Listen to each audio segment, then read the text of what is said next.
and welcome back to Bite Size Boxing. So today we're going to be talking about the fight that just took place last night, Shakur Stevenson versus Teofimo Lopez. Now, I'm kicking myself majorly because I think I might have referenced this fight in a couple of videos over the last couple of months, but I didn't actually make a prediction video because I was unwell. Still not 100% there.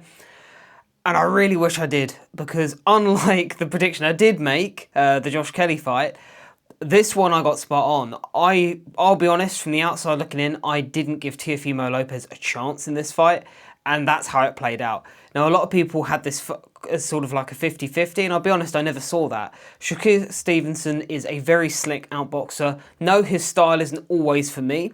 Sometimes he is very negative, and he is out and out running. But in this fight, he was able to pot shot, he was just able to outbox and just completely outclass Teofimo Lopez. I mean, if you give Teofimo Lopez a round in this fight, you're probably being generous. Maybe the 8th, something like that, where that was just Stevenson taking a round off. It wasn't Teofimo Lopez doing anything great.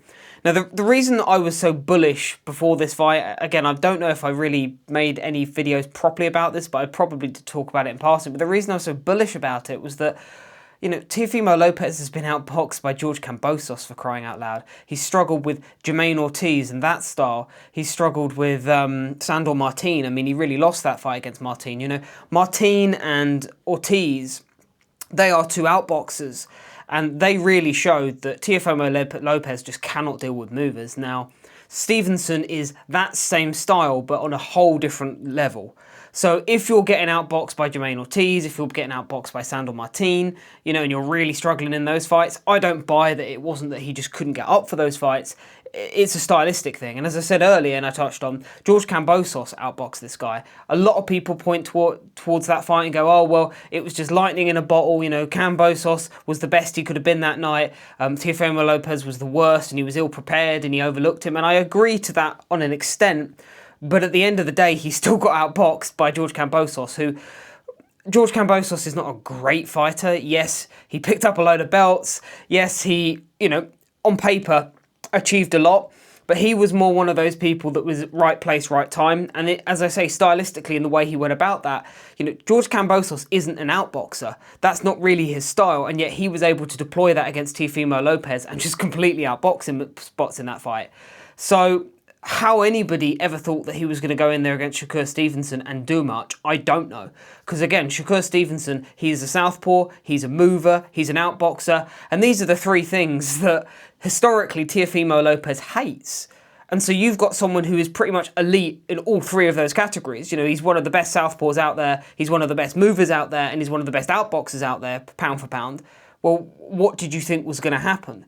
You know, the only southpaw that Teofimo Lopez has sort of really comfortably dealt with, you'd say, would probably be Josh Taylor, who, for starters, and I saw people making this comparison, which I think is weird, you know, well, actually, in fairness, you had Vasyl Lomachenko, who, of course, is a switch hitter. But the thing is with Lomachenko, again, and a lot of people made the comparisons, they went, oh, well, he beat Lomachenko convincingly, therefore, you know, he can beat Stevenson. Completely different dimensions. Again, Vasyl Lomachenko is about half the size of Shakur Stevenson. Shakur Stevenson, from a dimensions point of view, it's a completely different ballgame. And in terms of stylistically, again, Shakur Stevenson likes to keep it on the outside. He's an outboxer, as I said earlier. Vasyl Lomachenko, yes, he can box, but he likes to step on the inside. He likes to get on inside and collapse the pocket. Completely different type of fighter to Shakur Stevenson.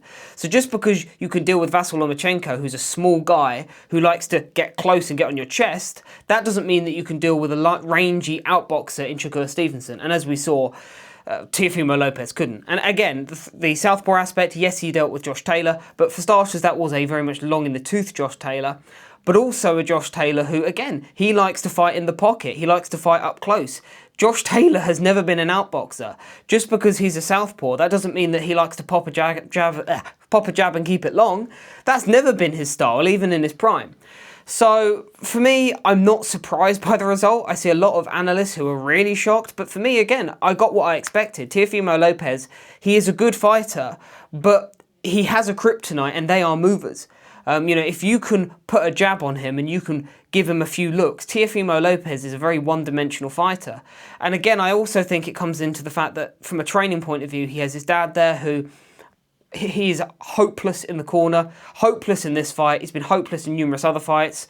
Of course, we all go back to that Kambosos fight, where I think after the second round, the only instructions he was giving was knock him out. And Teo was going, well, what do you want me to do? How do you want me to set this up? He's just going to go and knock him out. And it's like, well, give him actual instructions. And it was the same in this fight. It was, well, why aren't you knocking him out? Well, what do you mean, why aren't you knocking him out? Because he's given him different angles, he's given him different looks, and he can't adjust to it.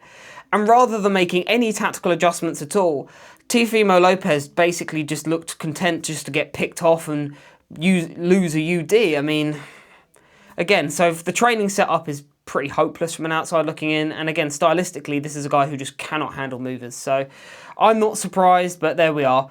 Moving on to Shakur Stevenson. Now, I've previously said in other videos, I'm not a particularly big Shakur Stevenson fan, as I'm not a Devin Haney fan because of the fact I find their styles quite negative.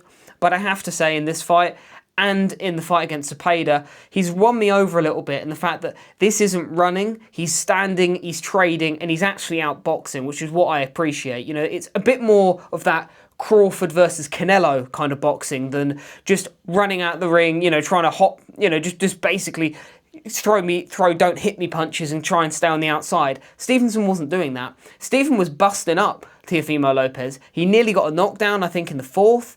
And late on in that fight, you know, Teofimo Lopez's eye was all busted up. And again, I think Stevenson, if he really wanted to, could have put his shots together and probably stopped Stevenson, to be honest. Not necessarily in a clean knockout sense, but by accumulation alone. So for me, I'm pretty impressed by that performance. And now you look at what's next. You've got Keyshawn Davis there, Richardson Hitchens there. Of course, you've got Dalton Smith there, who now has a title. So there are options out there. You know, even people who have been around the block, like an Arnold Barboza, is there as well. So you've got fights out there for Shakur Stevenson. And so I think I'm quite impressed with him, and I really want to see what he does next. And I think really he's probably the best at the weight. So it'll be good to see if he can wrap up those belts and unify and really push on from it. As far as Teofimo Lopez is concerned, I mean, he said he wants to move up to 147.